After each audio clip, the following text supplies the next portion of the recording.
Dan untuk pertama kali P3, partai yang melegenda ini gagal mengirimkan wakilnya ke Senayan. Dan juga untuk kali kedua kalau tidak salah ini PSI juga di pemilu 2024 masih gagal melenggang ke Senayan. Kira-kira apa faktor yang menyebabkan hal ini pemirsa? Kita akan membahasnya bersama dengan narasumber kita yang sudah hadir bersama di malam hari ini. Masih bergabung bersama kita Mas Nyarwi Ahmad, pengamat, serta ada juga Prof. Burhanuddin Muhtadi, Direktur Eksekutif Indikator Politik. Selamat malam Mas Burhan. Baik, kita akan mulai mungkin membahasnya dari Mas Uki dulu. Mas Uki, ini PSI gagal lagi nih melenggang ke Senayan. Kira-kira sudah dilakukan evaluasi belum sih? Apa ya? Juga seperti yang saya katakan tadi, perolehan suara kami naik. Selain pengaruh Kaesang, apa kira-kira sih yang menyebabkan PSI gagal lagi kemudian melenggang ke Senayan, termasuk juga P3, partai yang melegenda nih? Kita bahas dari PSI dulu ya, Ken ya. Pengen tahu nih kalau pandangan dari Prof. Burhan seperti apa? Prof, memang challenge yang dihadapi PSI ini apa sih kok sampai gagal lagi nih melenggang ke Senayan? Dan juga kalau kita melihat P3 yang sudah dari 1971, baru kali ini loh Prof, gagal ke Senayan.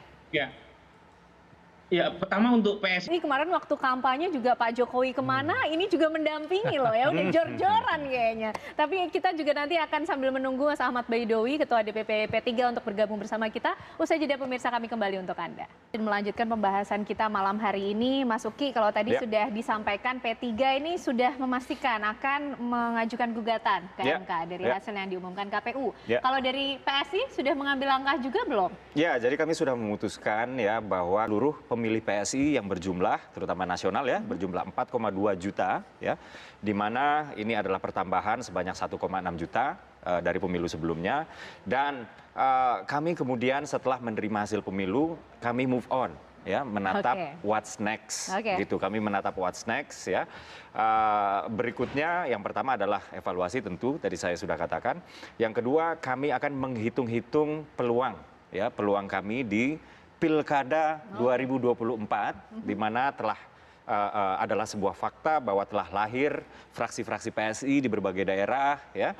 Tadi Prof. Burhan sudah mengatakan juga bahwa ada kenaikan jumlah kursi PSI di DPRD baik itu kota provinsi itu sebesar 200% lebih. Ya, dan di beberapa daerah ya seperti di Papua itu ada caleg-caleg kami yang masih mensengketakan. Ya, tapi caleg DPRD ya, bukan nasional ya. Kalau nasional kami sudah legowo gitu ya.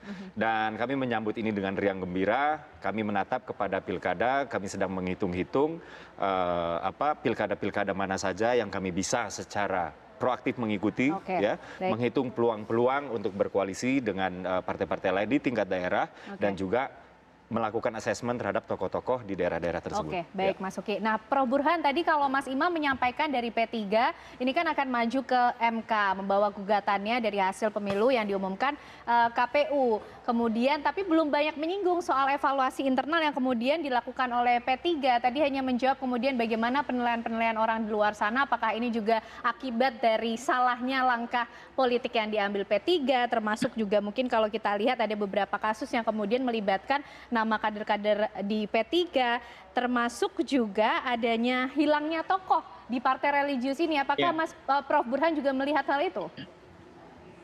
Iya betul. Tapi kan masih ada Pilkada 2024 yang akan dihadapi. Karena caleg-calegnya suaranya besar-besar loh dari PSI. Jor-joran, habis-habisan, tapi tidak bisa dikonversi ke kursi DPR. Singkat saja Mas, masih akan kembali hadir untuk Anda dengan informasi lainnya. Kembali di Apa Kabar Indonesia Malam, pusaran angin muncul di area persawahan pemirsa. Dan informasi tadi sekaligus menutup Apa Kabar Indonesia Malam untuk hari ini. Sesaat lagi Anda menyaksikan One on One bersama Tisa Noveni yang mewawancarai Menteri Luar Negeri Retno Marsudi. Saya Caca Anissa. Saya Kenana dan teman-teman yang bertugas pamit. Terima kasih, selamat malam, sampai jumpa.